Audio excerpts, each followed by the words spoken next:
coming? You ready to find your mama, Smoothie? Here we go. Welcome back to another breakdown, but today we're not talking about Marvel or DC. Instead, we're going over Jurassic World Chaos Theory Seasons 3. You know what? I love the Jurassic franchise. It's one of my favorite franchises out of all the stuff I watch. I've seen every single Jurassic Park movie, every single Jurassic World movie multiple times, and I've watched all of the Camp Cretaceous and Chaos Theory seasons. So in this video, we're going to be breaking down Season 3, just kind of going over the plot from Episode 1 to 10, and also, one of the main things I want to focus on is the Jurassic World Dominion connections, and also the Easter eggs and references to some of the other projects, because this season primarily took place during the events of Dominion. I kind of thought that Season 1 and Season 2 were going to be dealing more with that, but Season 3 was definitely like right in Dominion. The events were playing out at the exact same time, and we got to break that down. We will also talk about how it sets up a Season 4, because honestly, I thought this was going to be the final season, but it looks like there's going to be at least one more, just based off on how they ended it. And one of the things that was kind of confusing was the timeline of things, so we'll try to talk more about that as well and what I think is really going on. But before we go into it, let me know what your favorite dinosaur was that you saw during this season in the comments down below. So first off, the season ends up starting off with Lewis Dodgson sending the handler and the Atrociraptors after Professor Desai so that they can get him to agree with what Biosim wants to do to make the public think they're doing a good thing with the sanctuary. Then we catch up with the team in Africa who've just let Brooklyn just go on her way with Thantos, and they end up running into Barry Sembene,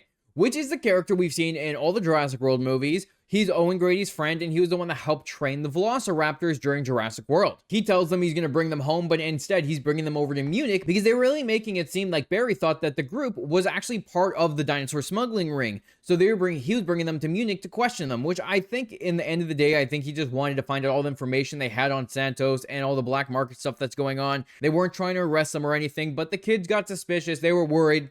So they were going to make their escape when they landed in Munich. However, of course, everything goes wrong as Sammy wants to help this Kentrosaurus that has stopped breathing. And of course, my first thought is like, whose bright idea was it to bring a dinosaur on a plane? It's the only way for them to travel, but I'm like, it just feels like everything could go wrong, and it did, because when it wakes up after they save it, it puts a hole in the plane, and the plane ends up crashing. Now, I do love that the reason Barry also has suspicion about Darius and them is because Darius literally explains everything that's happened over the last 2 seasons with the fact of them going after the dinosaur smuggling ring, Thantos, and the lab. So it just makes it look like they're a little bit guilty in some way. Even though, again, I'm still pretty sure he was just wanting to find out all the information just by talking to them once they got to Munich. And after they crashed the plane, I was thinking in this moment that this would have been a very, very cool Easter egg if this series came out before Dominion or around the same time, because then you could have had Barry mention that he got in a plane crash with a bunch of kids and, just offhand mentioning it to Owen Grady when they meet back up in Malta. I thought that would have been cool. Obviously, the show came out years later, but I do think it would have been kind of like this cool little Easter egg if it was in the movie. Or if they had like a mention of it and then they implemented it into the show, I thought it would have been really cool. Of course, that's not what happened, and I just like to think about stuff, but hey, let me know what you thought about that. And I love the scene about this because they land in the mountains of Italy. So Ben's like, okay, we're going to go see my girlfriend who lives in northern Italy and then go stay with her. And I just love how it kind of went around this scene because the whole gang was just questioning if Ben actually had a girlfriend, because it's like when people talk about how they have their girlfriend on the internet and everyone thinks she's actually fake, but in this case she's real. And I love when Nona answered the door and first right away Kenji's like, scammer, scammer, scammer, just thinking that there's actually no real girlfriend and Ben has been catfished. But in reality, Ben actually met her when they were in school back in the US. So I do like how they have this little tie to him, and he has this, of course, really nice girlfriend who's also a very big nerd and also into like staying off the grid and making sure no one can track you, all tying into what happened last season with Ben, who was going around trying to find out the dinosaur conspiracy that's been going on. But this whole section when they were inside the house and dealing with all the stuff with Bumpy's egg and everyone kind of having their conflicts, it was also filled with some like really nice wholesome moments. Like even though they were having their arguments with dealing with Brooklyn, people aren't trusting her, they feel abandoned, and the group splitting up because of the fact that Brooklyn left them, where some don't want to trust her and some do. So with all that, they still had like the nice moments filled within it. Like how Nono was thinking that dinosaurs were this big conspiracy, that they were otherworldly beings who came to this world to punish humanity.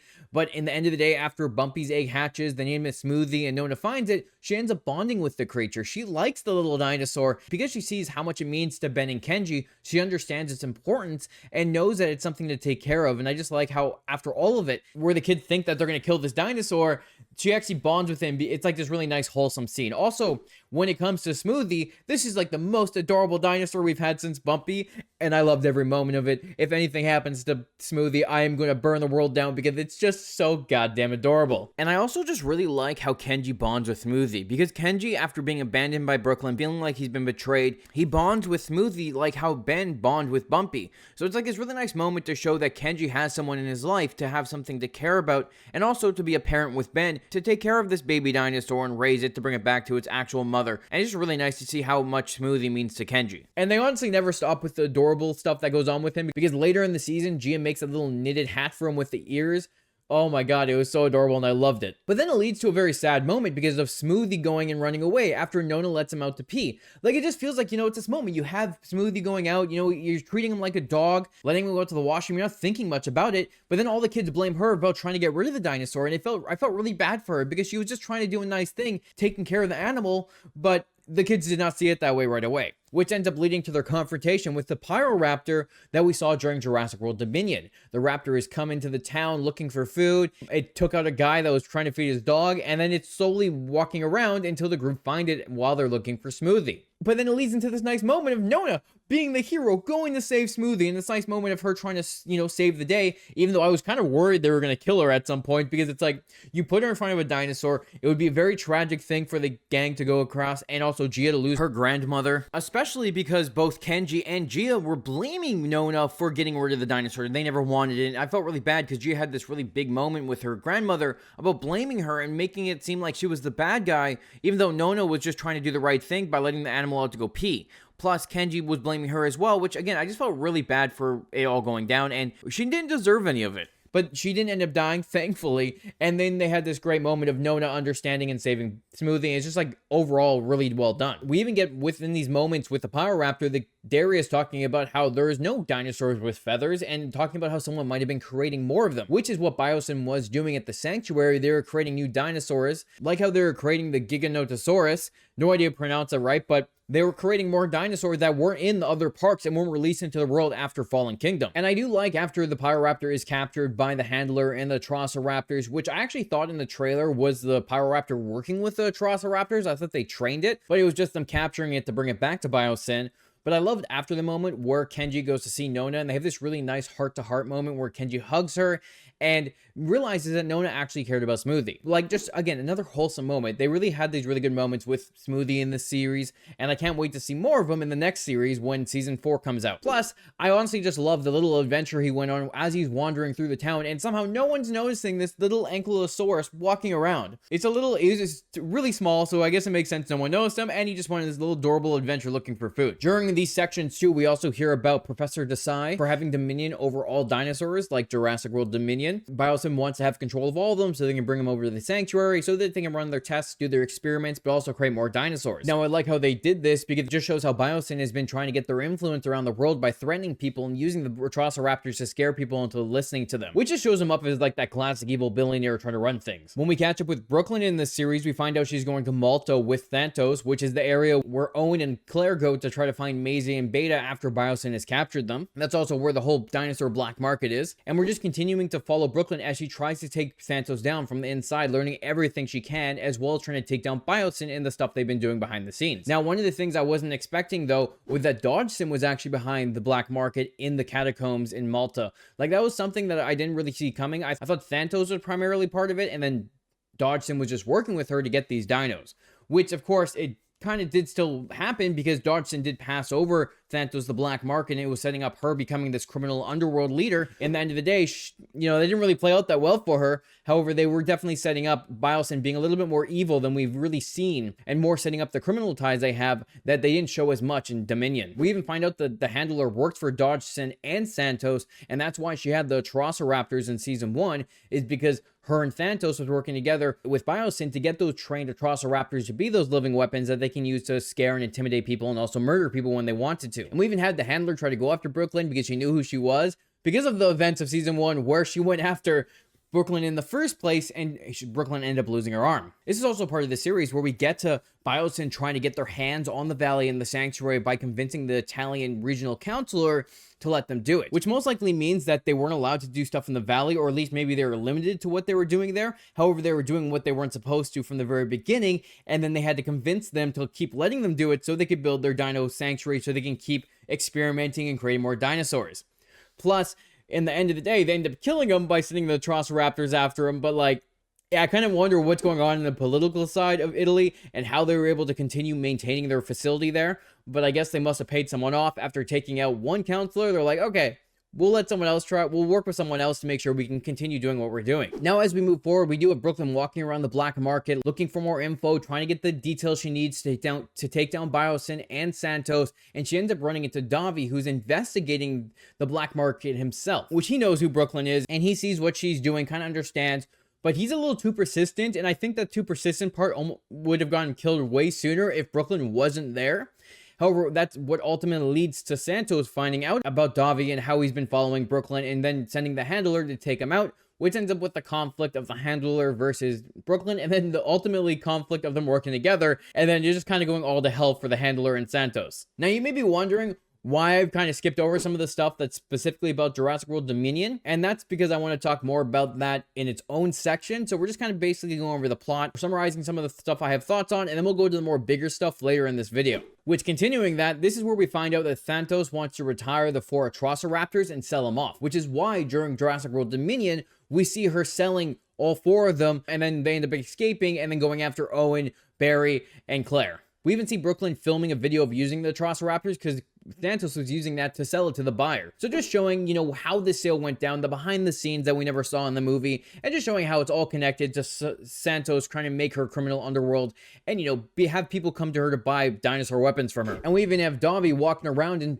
snooping into things and finding out about the locusts and how it's messing with the food distribution of the world, which is what the main plot of Jurassic World Dominion was, for better or worse. The locusts were the main focus, just destroying plants that weren't Biosyn. So they definitely kind of showed more into the locust stuff. Even if it was minor, they still kind of showed where it was coming from, how they were getting over the world, because we also saw them in crates inside the black market. So they were shipping them all over the place so that they can cause this mass food distribution problem so that people will buy Biosyn stuff and then only live off the Biosyn. So just that corporate billionaire trying to rule the world where people only buy his products. And the part where Brooklyn puts Davi inside the cage with Ghost, I was fully expecting this guy to get hurt because they even had the raptor's claw go onto his foot, and I thought it was going to go right through and he was going to have a little bit of a twitch where they were going to have to hide him being totally scared and in pain because of what was going on. However, because of how the Velociraptors are bred and trained, they weren't actually going after them because they weren't given the signal by either the whistle or the little laser. So just cool how they kind of added those little details in to show how the Velociraptors attack, and they're not just attacking anything willy-nilly if they don't have their specific command. Plus, this is kind of where we start to see that Brooklyn is going to the dark side, as when she lets the raptor out with Davi, he's scared of her. He thinks she's actually going to do the evil thing rather than doing good still, because the ends don't always justify the means. Plus, we also have her petting one of the raptors, and then also later having Ghost put his head under her hand, and she freaks out about this because I feel like in this moment she sees herself slowly going to the dark side, and she needs to break free, which of course she ultimately does by the end of the season, but she does kind of cross the line a couple times to make it seem like she might actually be going evil. At the same time, it's Brooklyn overcoming her trauma because she got her arm bitten off by the Velociraptor Ghost in the first season, so now she's able to touch them, which is also why she was a little scared when Ghost put his head on her hand. Then when we catch up with the gang who's still in Italy with Gia, we have Darius, Yasmin, and Ben going to help Brooklyn in Malta, while Sammy and Kenji go back to the US because they want to go home. They don't want to deal with Brooklyn because they feel betrayed, they feel abandoned, and they don't trust their friend because they think she's gone to the dark side. So it's just really showing that conflict between the characters and how they don't really believe their friend because of all the bad things she's done. Now, when the Nublar 3 are in Malta, they end up meeting up with Brooklyn because they end up stumbling onto her because she needs their help. And one of the things I found really interesting about this scene, I thought it was going to lead in to Barry setting up that operation to go and take down Santos, because Brooklyn was the one that gave them the information about the selling of the Velociraptors, and it would be the perfect time. So Ben was going to call Barry and figure out what was going on, but it turned out Barry was already in Malta. He was already doing the operation, which also means Owen and Claire were also there. It was all taking part of that moment when they land and they stop the purchase of the Atrociraptors, and then everything goes to shit with the dinosaurs getting released because of Owen and Claire.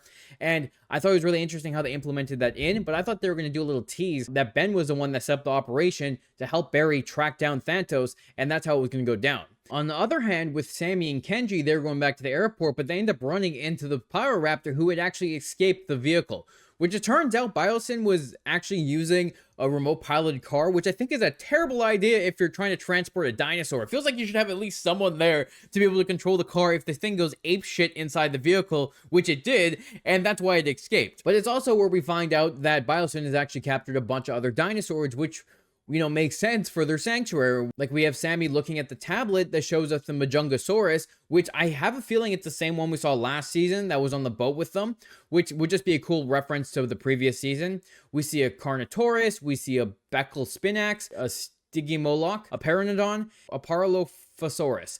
I have no idea if I pronounced that right. I am honestly horrible at pronouncing a lot of dinosaur names, even though I love them.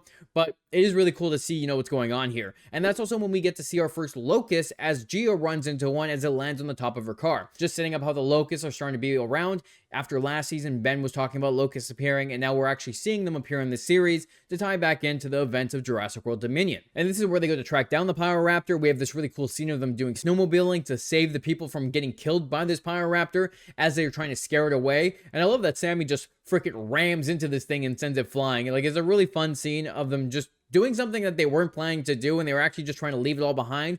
But of course, they can't let people die, so they went to be heroes and they saved the day. However, I was not expecting the Pyroraptor to dive into the snow like it was a goddamn water like we saw in Jurassic World Dominion and start swimming under the snow. Don't know how that worked. I think it was a cool idea, but in reality, don't understand why they put that in there, because I don't think it works like that. But it was still a cool scene nonetheless. But then we get to the next conflict where we find out that Bumpy was actually taken to Biosyn, so the kids can't even go home. They gotta go find Bumpy now because he's in Sanctuary, which it turns out the valley is actually very, very close to where Gia lives. Like, I thought it was gonna be a far journey away, but by the end of the episode, we saw that Sammy and Kenji had walked to it, or at least driven to a certain point and then walked to see the valley. They're still a fair bit away, but they're still almost there. As well as seeing that on the map they're looking at, they were fairly close to the valley. And that also explains where the Pyroraptor came from, as it broke out of the sanctuary and then went roaming Italy, which just means that the sanctuary had terrible security that could actually keep those dinosaurs in. Which is just kind of like classic Jurassic Park 2, where they always break out of their cages. In the first one, we see the T-Rex break out, and we just see the raptors all over the place. The third one, we see the Spinosaurus literally just rip through everything. Jurassic World, everything escapes once again because of the Indominus Rex. In Fallen Kingdom, of course, they get out into the real world. And then in Dominion, well, everything goes to shit because of those locusts. But, it shows that you can never really contain these animals because they're always able to escape, even with, the high security they apparently have. We then have the whole scene that connects with Jurassic World Dominion, where we have Darius, Yaz, and Ben going to the black market after it's already running amok in chaos because Claire and Owen have let dinosaurs out and have just let the whole place go to shit while they're trying to chase down their target. Which is also where Brooklyn takes a handler to go see her Atrociraptors because she doesn't want her Atrociraptors to be sold because they're hers. They care about her and she cares about them. It's like a pet bond, and she wants to make sure that they're safe and get them out of there. Which then ends up leading to them getting dragged to the event where Santos is selling off the raptors. Barry shows up, everything goes to shit, the truck crashes, the raptors get out, and the raptors get sent after Barry and his men, where then afterwards Owen saves Barry, they trap the one Atrociraptor, and then they get out of there. Well, at least Owen gets out of there until Santos puts the laser on him and sends the other Atrociraptors after him. We even hear Barry say Owen's name in this scene, tying back to those exact events as they were going on. And honestly, after this part of the episode, I totally thought that, in Dominion, I thought Santos was arrested right there and then. I thought it was over, but she blew up one of the crates, knocking Barry back and got away. So they just added more plot to Dominion that we didn't actually see behind the scenes, and we just had to put the pieces together ourselves. We also had some cool moments while Darius, Ben, and Yaz were inside the black market. We saw a bunch of dinosaurs we didn't actually see during Jurassic World Dominion. Like, they had velociraptors, they had a triceratops, and the other types of triceratops, which I thought was really cool. We also saw a ceratosaurus. Don't know if I pronounced that right. And then, of course, we saw the allosaurus and the carnotaurus that we saw during Jurassic World Dominion. And that Allosaurus is confirmed to be the one we saw in Jurassic World Chaos Theory Season 1, the one that was accused of killing Brooklyn, and also the same one from the Battle of Big Rock little short they put out before Jurassic World Dominion came out. So overall, just really cool stuff as they set all this up. We'll talk about the last couple things at the very end of this video where we're going over the ending and the season 4 setup. But I honestly thought the plot for these episodes were really cool, tying back into Jurassic World Dominion, giving us more details about what was going on behind the scenes, and just adding more story to what was already there. Plus, they had a bunch of conflicts in the season where we had like the main conflicts was what to do with Brooklyn. We had half the group not wanting to deal with her and want to go home, and the other half of the group still supporting her and wanting to help her. Like having Kenji and Sammy not wanting to help her because they feel abandoned. They want to cut ties with her because she's been doing whatever she wants. She's not even telling them she's okay. She's just ignoring them and being very cold, which I understand why she was doing that. She's trying to like pull up this appearance that she's cold-hearted so that she can take down this actual cold-hearted person and also push her friends away so that they can't be put in danger with her actions. Well, and then you also have Kenji mad because Ben never told her that Brooklyn was alive, and they have that conflict there and too. And it just feels, I feel bad for Ben because he was just trying to do what was best for everyone else. Then on the other side of things, you have Darius, Ben, and Yaz, who want to support her. I mean, Darius is on the fence where he doesn't really know what to do, but he's still in his gut. He trusts her and he wants to help her. And when they get to Malta, they even say that, you know, when Brooklyn needs her help, she'll come to us. And then they end up running into her. But just a nice moment to have them all work together, you know, trust their friend, and now they're setting him up to go to Biosyn. And then, you know, the other sad thing that happened this season with the conflict with Sammy and Yaz breaking up, which I feel like by season 4, they'll probably get back together. Just because of the conflict and everything that's been going on, they're going to all reunite, and it's going to bring the groups back together once they're all back together once again. Now let's talk about the one thing I really wanted to talk about, which was the Jurassic World Easter eggs and connections. And I'm talking about like Jurassic World Dominion, Chaos Theory, and Camp Cretaceous. Because there's a couple things here and there from the other projects, but it's mainly about Jurassic World Dominion and the connections from that movie. And we'll pretty much go in order from the first episode to the last, as we just talk about each individual point. Like we have Barry who shows up. That's the first big connection because he was the one that was in the first Jurassic World movie and in Jurassic World Dominion. He's the one that was training the raptors with Owen during that movie. So I thought that was really cool that they added him in. That's a really cool connection, and it just set up the plot for what was to come and how it connects to Jurassic World Dominion. I was really hoping that Owen and Claire would be making a cameo in this, but I guess they couldn't get Bryce or Chris to come and do this. But hey, you know, maybe in the 4th season they'll make a little cameo, but who knows? Like the other connection is when the team is planning to go after the Pyroraptor, they are talking about how, you know, people have been creating dinosaurs, obviously, that weren't from the islands originally, which is just setting up the Biosyn and the Sanctuary, who have been creating dinosaurs, like I mentioned before. Then we got Dodson mentioning how he's always forgetting where he keeps his bag, which I think is a reference to Camp Cretaceous, where Lana Molina stole his bag, who then was later killed by the Compies during that 5th season of Camp Cretaceous. We also have Santos giving Dodgson some vials, which would be DNA for dinosaurs, which I thought was just a little cool thing they put in there. We then have Dodgson setting up the events of Dominion by referencing how they need to send someone after Maisie and Beta. So whoever, they have to follow Owen Grady to find out where they are so they can bring them back to Biosyn. So just setting up the literally entire main plot of Dominion and how they had to chase down Maisie and Beta. So just a little cool reference to, you know, put in those little indications for Jurassic World Dominion. Then we have Brooklyn entering the Malta smuggling ring, where when she's going there, that's pretty much right before Dominion, right? They're still setting it up. The operations are happening. But then they have a couple of things going on here, right? We see the little fighting ring like we saw during the movie. We see the Dimorphodon, the little like flying guy with the T-Rex looking head. He's there in a cage just like how he was in Jurassic World Dominion. And then we even saw the little guy, I don't actually know what his name is, but the one that bit Rain Delacourt during Jurassic World Dominion while Owen was chasing him, while also trying to interrogate him where they took Maisie. Plus, we also saw that little guy in the cage, just like how we saw him in the cage with Kayla during that movie. So just these little cool moments that tie directly back into the movie. When Ben was talking about the different dinosaur sales that have been going on, he talks about the Carnotaurus that was for sale in Malta, which we did see the Carnotaurus in the with other dinosaurs during Jurassic World Dominion who were in the cages in Malta.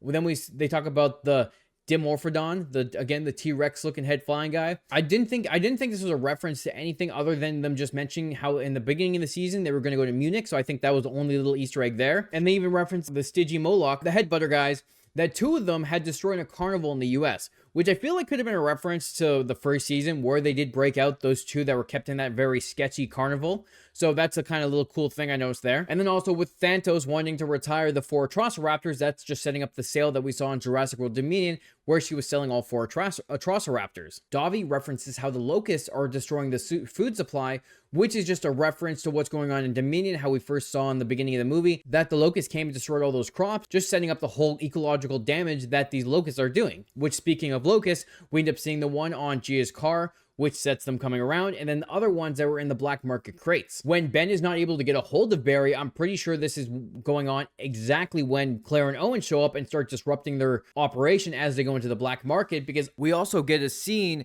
with Barry on the phone with Owen saying he's arrived in Malta. So just tying those events happening at the exact same time in Dominion. When Kenji and Sammy are going against the Power Raptor and he's going under the snow, that's just like what he does in the water. When Owen and Kayla go against it, and when they're chasing off the Power Raptor, it kind of reminded me of the scene of Owen going with the Raptors during the first Jurassic World, as the Raptor is between them and takes a little couple snaps at them. It just kind of reminds me of Owen riding with his Raptors during that movie. When Brooklyn takes the handler to the Atrociraptors, they end up starting an operation, which has Santos talking, and then Barry coming in, stopping the operation. The truck tries to get away, crashes with Brooklyn inside, which then has all the Atrociraptors fall into the room with Barry and his other operatives, and that's when the Raptors go after Barry inside the Jurassic World Dominion movie. So just play for play what was going on in those events without showing us specifically what was going on, especially afterwards, where Santos sends the other Atrociraptor after Owen, and Barry even calls out Owen's name when he's riding away. They also have a key note during this. When they're bringing the Atrociraptors to that deal, they mentioned that they didn't strap them up, which would set up the Raptors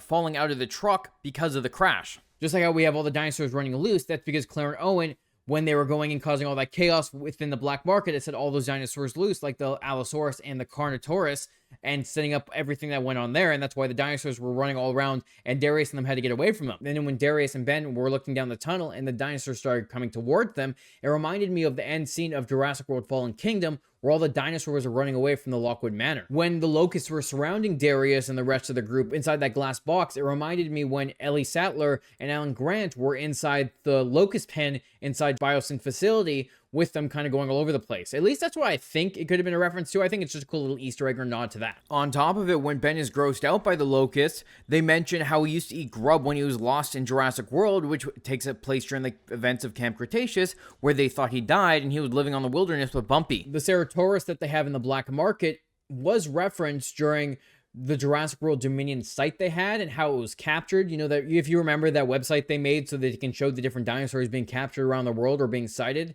that's a reference to that. It could also be for a reference to the one we saw during Camp Cretaceous. Like I said before, the Allosaurus makes his return, the one from season 1 of this series with the white eye, who had been shot during the Battle of Big Rock, little short they put out. It's just cool to see that return, and Darius have to come face to face with the creature he thought had killed his friend. And we also saw the Carnotaurus we saw during Jurassic World Dominion, where we had Owen putting up his hands between the Allosaurus and the Carnotaurus during the scene as they got out of their little cages. We see a dude get eaten by the Allosaurus, which could be a reference to Jurassic World Dominion, where another guy does get eaten by the Allosaurus again, but when he's riding his scooter. When Darius and Yaz are leading all the dinosaurs away using the flares, that's just kind of a reference to all the other movies where, you know, Jurassic Park, Ian using the flare to distract the T-Rex, Jurassic World, Claire brings the T-Rex to the Indominus fight, and just seeing that classic red flare that we normally see in the movies. Now, the helicopter that came to pick up Santos is the same ones we've been seeing in Biosyn during Jurassic World Dominion, and the one that Kayla flew everyone out of at the end of that movie. Plus, at the end of the series, we do see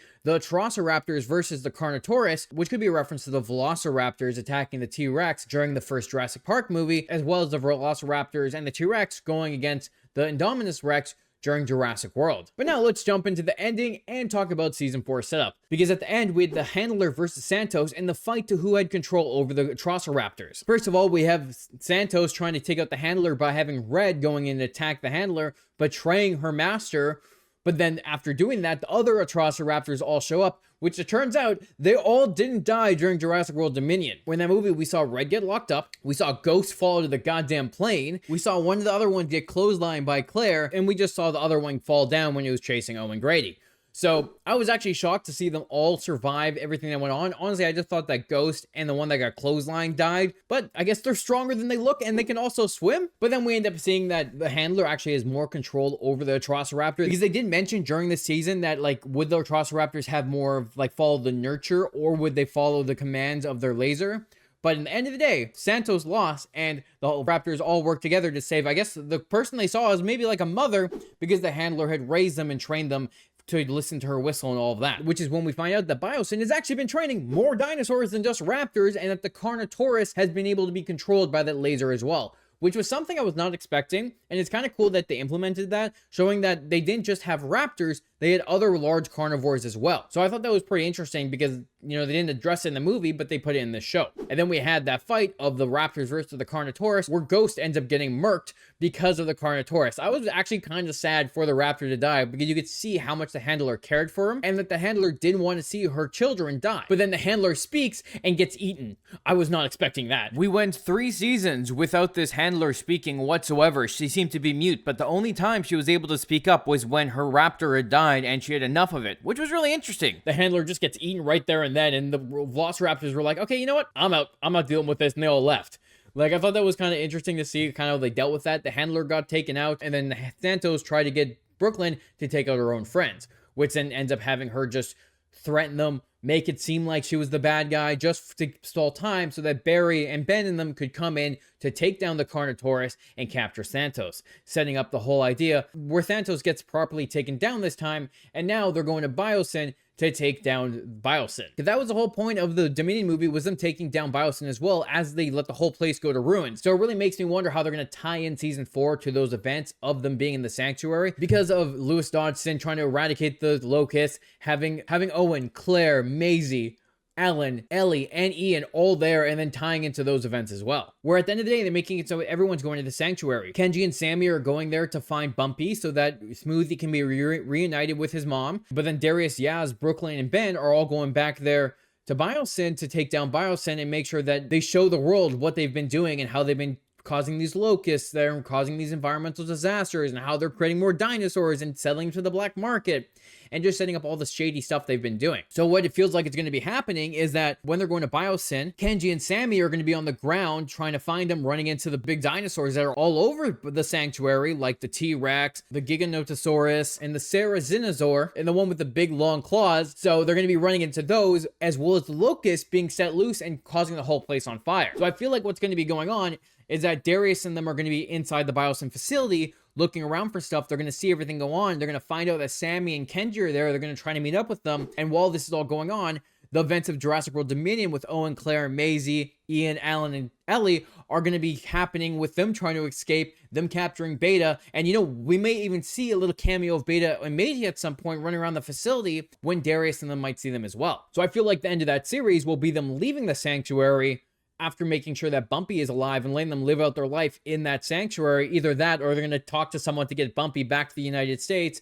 with Smoothie and have the nice family and maybe put him on a farm or something along those lines. Plus, at the end of the series, they set up the Power Raptor going back to the sanctuary, which means it would be running back into Owen and Kayla. So I kind of hope they kind of show that in this, just to kind of connect the two series and show that it got back there in a time, so when they landed, they ran into this Power Raptor. Plus, we have Lewis Dodgson getting eaten at the end of the movie with leaving his bag on the ground, so maybe Darius, Brooklyn, and Ben, and Yaz, and all of them find that bag, find his information, and have more details to bring down Biosyn that Claire and Owen and them didn't have. So just adding more to the plot of the downfall of Biosyn and Lewis Dodgson and like the black market and all that. But like, honestly, it's really hard to tell exactly when it's taking place, because Owen and Claire left Malta to go get Maisie while everything was going on. Ghost has fallen into the ocean, and then Ghost was back with the handler. So at some point, in maybe minutes, hours, like they were still in the air while Owen and Claire in the air, it begs the question, like, how long did it take them to get to Malta to the sanctuary? Because it's not that far from one another. At what timeline did Kenji and Sammy send the Power Raptor back there?